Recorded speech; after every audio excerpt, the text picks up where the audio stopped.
जय श्री कृष्णा, राधे राधे भक्तों तुलसी माता को जल देते समय बोलने चाहिए। ये 3 शब्द जिनसे सभी मनोकामनाएं पूरी होती हैं।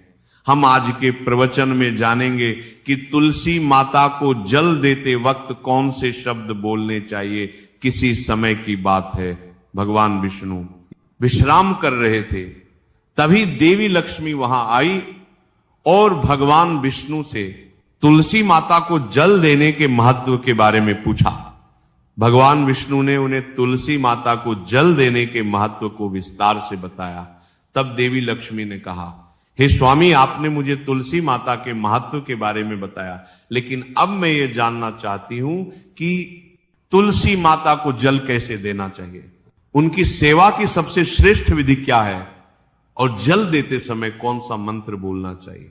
भगवान विष्णु ने उत्तर दिया, प्रिया देवी, जैसा कि मैंने तुम्हें तुलसी माता के महत्व के बारे में बताया, उसी प्रकार तुलसी माता को जल देते समय बोला जाने वाला मंत्र भी बहुत महत्वपूर्ण है। यह मंत्र 3 शब्दों का है, लेकिन इसका प्रभाव अत्यंत शुभ और कल्याणकारी है। जो भी रोज तुलसी माता को जल देते समय इन 3 शब्दों का उच्चारण करेगा, उसके घर में मां लक्ष्मी का वास होगा, उसकी दरिद्रता समाप्त हो जाएगी और उसे अपार धन धान्य की प्राप्ति होगी। मंत्र के महत्व को बताते हुए भगवान विष्णु ने कहा, इस मंत्र का महत्व सुनने से ही मनुष्य के सभी पाप नष्ट हो जाते हैं। उसे हजारों वर्षों तक तुलसी माता को जल देने के पुण्य का फल मिलता है। फिर भगवान विष्णु ने देवी लक्ष्मी को एक कथा सुनाई। उन्होंने कहा, दक्षिण दिशा में यम नगरी नामक एक नगर था, जहां रमेश नामक एक ब्राह्मण रहता था। वह अत्यंत पापी और गलत कामों में लिप्त व्यक्ति था। जन्म से ब्राह्मण होते हुए भी वह धार्मिक कार्यों से दूर रहता था।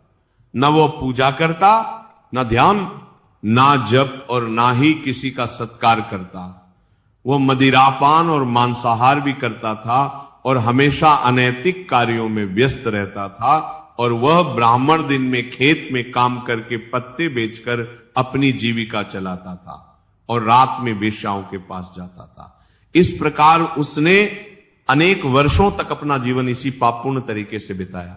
फिर एक दिन वह दुर्बुद्धि ब्राह्मण पत्ते इकट्ठा करने के लिए एक शिष्य की वाटिका में पहुंचा और पत्ते तोड़ने लगा। तभी एक काले सर्प ने, जो काल के रूप में वहां उपस्थित था, उसे काट लिया। उसी समय उसकी मृत्यु हो गई। उसकी मृत्यु के तुरंत बाद यमराज के दूत वहां प्रकट हुए और उसकी आत्मा को लेने के लिए आए। वे उसे यमलोक ले जाने लगे। मार्ग में वह ब्राह्मण यमदूतों के सामने रोने और विलाप करने लगा। उसने कहा, हे दूतों, मुझे कहां ले जा रहे हो? मुझे छोड़ दो, मेरे प्राण बचा लो। लेकिन यमदूत बोले, अरे पापी ब्राह्मण, तेरे दुष्कर्मों के कारण तुझे ये दंड मिला है। अब यमराज तुझे घोर नरक में डालेंगे। यमलोक पहुंचने पर चित्रगुप्त ने उस ब्राह्मण का पूरा लेखा जोखा प्रस्तुत किया। उन्होंने कहा है, धर्मराज, इस ब्राह्मण ने अपने पूरे जीवन में केवल पाप किए हैं, इसने कभी कोई पुण्य कार्य नहीं किया। धर्मराज ने दूतों से कहा, हे दूतों, इस घोर पापी ब्राह्मण को नरक में डाल दो, इसे अपने कर्मों का फल भोगना होगा। यमदूत उसे ब्राह्मण को नरक में ले गए और उसे भयंकर अग्नि में धकेल दिया। वह कई वर्षों तक नरक की यातनाएं सहता रहा। इसके बाद उसे अगले जन्म में बैल के रूप में जन्म मिला। बैल का शरीर पाकर उसने भारी बोझ उठाने का कार्य किया।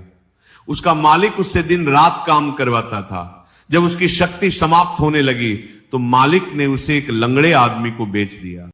वह लंगड़ा आदमी उस बैल का उपयोग अपने बोझ उठाने के लिए करता था। बैल ने 8 वर्षों तक उसकी सेवा की।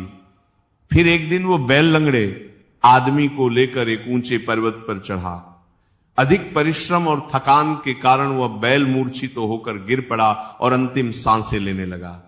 वहां खड़े लोगों को उस बैल पर दया आ गई। उन्होंने उसके मुख में पानी डालने का प्रयास किया। उसी वे में एक पुण्यात्मा व्यक्ति भी था। उसने अपने पुण्य का थोड़ा सा भाग उस बैल को दे दिया। इसे देखकर अन्य लोगों ने भी अपने अपने पुण्य उसे देना शुरू कर दिया। उसी वे में एक वेश्या भी की थी।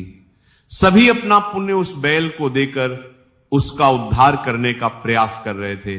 ये देखकर उस वेश्या ने भी अपना पुण्य उस बैल को दे दिया। कुछ देर बाद उस बैल की मृत्यु हो गई। फिर उस स्थान पर यमदूत आए और उस बैल के शरीर से उस ब्राह्मण की आत्मा को निकालकर यमलोक ले गए। यमलोक पहुंचने पर उसे यमदेव के सामने प्रस्तुत किया गया। चित्रगुप्त ने जब उसका लेखा जोखा देखा तो वे चकित रह गए। वेश्या के द्वारा दिए गए पुण्य के कारण उसके सभी जन्मों के पाप नष्ट हो चुके थे। यमदेव ने कहा, हे ब्राह्मण, उस वेश्या ने तुझे अपना पुण्य देकर तुझ पर बड़ा उपकार किया है। उसी के पुण्य के प्रभाव से तुम्हारे सभी पाप नष्ट हो गए, इसीलिए अब तुम्हें फिर से मनुष्य जन्म प्राप्त होगा। इस प्रकार वह ब्राह्मण पृथ्वी पर एक उत्तम ब्राह्मण कुल में जन्म लेता है। उस महापुण्य के प्रभाव से उसे अपने पूर्व जन्म की सारी बातें याद आने लगती हैं। जब वो बड़ा होता है तो उसे ध्यान आता है कि पिछले जन्म में जब वह बैल था तब एक वेश्या ने उसे अपना पुण्य दिया था। उसके मन में उस वेश्या के बारे में जानने की उत्सुकता जागती है। वह वेश्या का पता लगाकर उसके नगर में पहुंचता है। वहां वह वेश्या जो अब बूढ़ी हो चुकी थी उसे मिल जाती है। वह ब्राह्मण उसके सामने जाकर बार बार प्रणाम करता है और धन्यवाद देने लगता है। वेश्या उससे पूछती है, हे ब्राह्मण श्रेष्ठ, आप कौन हैं और किस कारण मुझे धन्यवाद दे रहे हैं? मैंने आपका कौन सा कार्य किया है जिसके लिए आप मुझे नमस्कार कर रहे हैं? तब ब्राह्मण कहता है, हे मां, मैं वही बैल हूं जिसे तुमने अपना पुण्य देकर जीवन दान दिया था। अपने पाप कर्मों के कारण मुझे पिछले जन्म में बैल बनना पा। उस पर्वत पर जब मैं अंतिम सांसें ले रहा था तब तुमने अपना पुण्य मुझे दे दिया था। उसी पुण्य के प्रभाव से ही आज मुझे फिर से मनुष्य जन्म मिला है और अपने पूर्व जन्म की सारी बातें याद है। किंतु हे मां, मैं यहां ये जानने आया हूं कि तुमने मुझे कौन सा पुण्य दिया था जिससे मेरे सभी पाप नष्ट हो गए। मैं उस पुण्य के बारे में जानना चाहता हूं। तब वेश्या ने कहा, हे ब्राह्मण श्रेष्ठ, मैंने तो अपने जीवन में कोई पुण्य का कार्य नहीं किया है, पर मेरे घर में एक तोता है जो पिंजरे में रहकर हमेशा कुछ बोलता रहता है, जिसे सुनकर मेरा अंतःकरण पवित्र हो गया। वही मंत्र मैंने आपको पुण्य स्वरूप दान किया। फिर वह वैश्य और ब्राह्मण उस तोते के पास गए और उससे पूछने लगे, हे सुख, तुम कौन सा मंत्र बोलते हो जिससे हमारे जीवन का उद्धार हुआ? ये मंत्र तुम्हें किसने सिखाया और इसका क्या अर्थ है? तब उस तोते ने अपने पूर्व जन्म का वृतांत सुनाना शुरू किया। वह बोला, हे ब्राह्मण श्रेष्ठ, पिछले जन्म में मैं एक ब्राह्मण था। मुझे अपने ज्ञान का बहुत घमंड था। मैंने कभी गुरुजनों का सम्मान नहीं किया, बल्कि उनका बार बार अपमान किया। अपने अहंकार के कारण मेरा स्वभाव क्रोधी और द्वेषपूर्ण हो गया। मैं सभी को तुच्छ समझने लगा और विद्वानों का भी अपमान करता था। कालांतर में मेरी मृत्यु हो गई और मुझे यमलोक ले जाया गया। पूज्य व्यक्तियों और गुरुजनों का अपमान करने के कारण मुझे तोते के कुल में जन्म लेना पड़ा। तोते के रूप में जन्म लेने के बाद छोटी अवस्था में ही मेरे माता पिता का साथ छूट गया। मैं अकेला पेड़ की डाल पर बैठकर रो रहा था। तभी कुछ मुनि उस मार्ग से जा रहे थे। उन्होंने मेरी दयनीय स्थिति देखी और मुझे अपने आश्रम ले आए। आश्रम में उन मुनियों ने मुझे एक सुंदर पिंजरे में रखा और मेरी देखभाल की। वे मुझे प्रतिदिन भोजन कराते और मुझसे स्नेह करते थे। उस आश्रम में वे उनकी पत्नियां और बच्चे प्रतिदिन तुलसी के पौधे को जल अर्पित करते और एक मंत्र का जाप करते थे। उनके मुख से बार बार मंत्र सुनकर मैंने उसे याद कर लिया। तब से मैं उसी मंत्र का जाप करता हूं। इस मंत्र के प्रभाव से मेरे जीवन में सकारात्मक बदलाव आने लगे। मुझे अपने कर्मों का पश्चाताप हुआ और मेरी मृत्यु भी टल गई। मेरी आयु 100 वर्ष हो गई और इतने वर्षों तक मैं जीवित रहा। एक दिन रात के समय एक चोर उस आश्रम में आया और मुझे वहां से चुरा लिया।